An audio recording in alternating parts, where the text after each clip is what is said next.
The Week with Ben Ellis. This is Switch. It's The Week with me, Ben Ellis, here on Switch Radio on this Sunday afternoon. Hope you are well, enjoying the decent weather that we've had, of course, over the last few days. Now, teenage life doesn't come with a rule book until now. That is the key thing. It's a wonderful thing that we're doing right now, a girl's guide to being awesome. And it's being written by a voice, if you listen to this on the radio right now, who you will be more than familiar with in the Birmingham area. It's Suzanne Virdee. Suzanne, hello. Hello, Ben. How are you? I'm good. Thanks very much for joining us on the show this afternoon. So we'll get onto the book in just a moment. But, of course, listening on the radio now and those that are seeing the video on YouTube will be familiar with your work around these parts on Midlands today. Well, yes, I hope so. And obviously now I'm working for ITV on the national news at the weekends. And if you're in London, you'll see me on ITV London. Oh, Marv, you're still a Midlander at heart, though.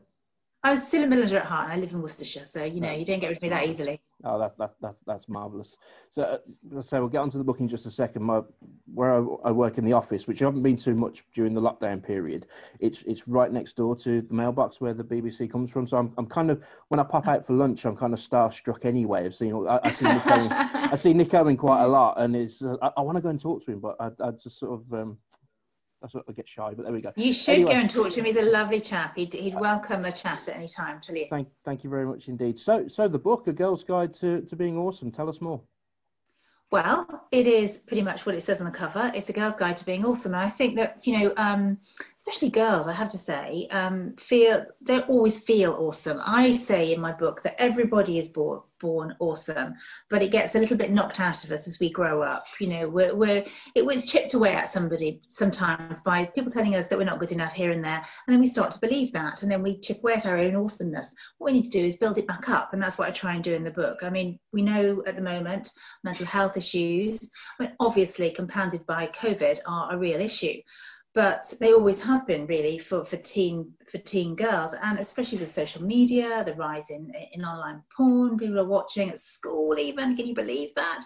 And all this is having a real knock-on effect on how they navigate teenage life. I mean, when we made mistakes when we were at school, we were allowed to make these mistakes and they weren't captured forever on video somewhere or comments on social media. They kind of live with us now for far too long and we're not allowed to escape them.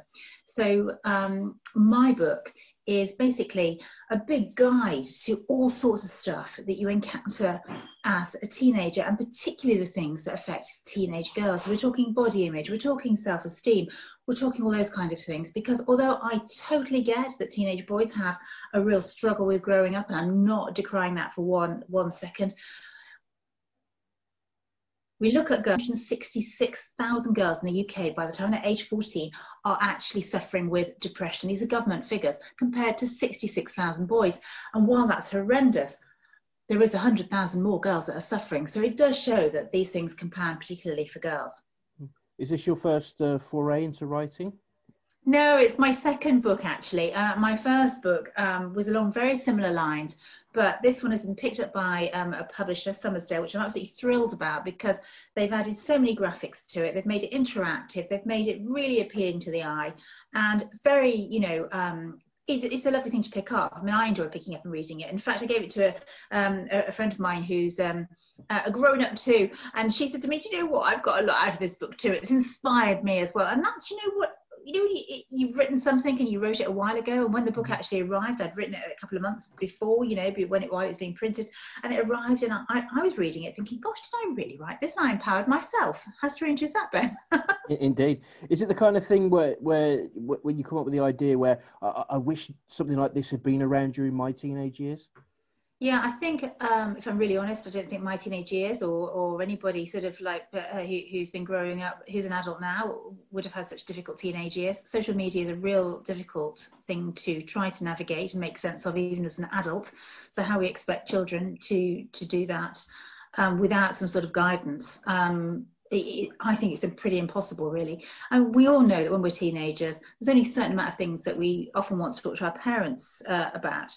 I do encourage everybody in the book to open up, talk to their friends, talk to their parents, talk to their teachers if anything's going on that they're really unhappy about, because these things are generally wrong and you need help with them.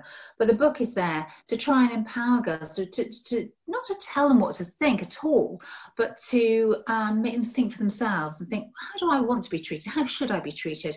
What should my life be like? Time for the cheeky question of the interview now. And do you think it's easier to write a guide that's tailored towards teenage girls rather than boys? Because a teenage girl's more likely to actually read it and be patient enough to read it than boys are. Well, that's interesting. I mean, I think boys would read it. Whether they'd read it written by a woman, I don't know. But I was a girl, and now I'm a woman, so I kind of know how teenage girls think. I know, I know where they're coming from. I would really like to see the equivalent for boys out there, because I think they really need it too. But I think that has to be written really by a guy. And I would very much welcome that. A couple of people have asked me, actually, when I wrote this, have you got one for boys? And I thought, well, no, I haven't, but there should be one. And I don't take away how difficult it is for boys growing up either. It really is tough. But I think girls are very much affected by sexism, still by the everyday sexism. And I think it chips away at their self-esteem in a certain way, which can stop them achieving in all areas, in their schoolwork, in their careers. They can kind of downgrade their lifestyle because they don't feel the self-esteem to rise as to what they can actually do. And did you enjoy writing it? That's the key thing. Well, I'm used to working in a busy newsroom where there's noise all around me, where the news is breaking all the time. It's a very interactive thing. You know, we work as a big team. You can't get telly on the air without a big team of people. So sitting in a darkened room, writing and researching was a whole new thing to me. And you know, when you start something, I mean, I'm hugely passionate about the subject, but it is very lonely. So I was kind of delighted when I got the book, and I thought, yeah, you know what, it was all worth it. Yeah, it was released on the 10th of this month, and yes, that's right. And I saw some pictures on you had some pictures on LinkedIn about how pleased you were with the release of the book. It's on the boy. I think I might write the boys one. I think I think you should. I think I might. I think you should. I think you absolutely should. And I do think boys read. They do read, but I think they will probably want to hear from somebody that understands them completely, and that is another guy, really, isn't it? I suppose. Okay, and it's available in all good outlets in all formats? It is. It's available on the usual. It's on Amazon, on Waterstones online, Foyles Books online. You can get it on Hive as well, where I believe they give a percentage of the profits to independent book shops too, which is great.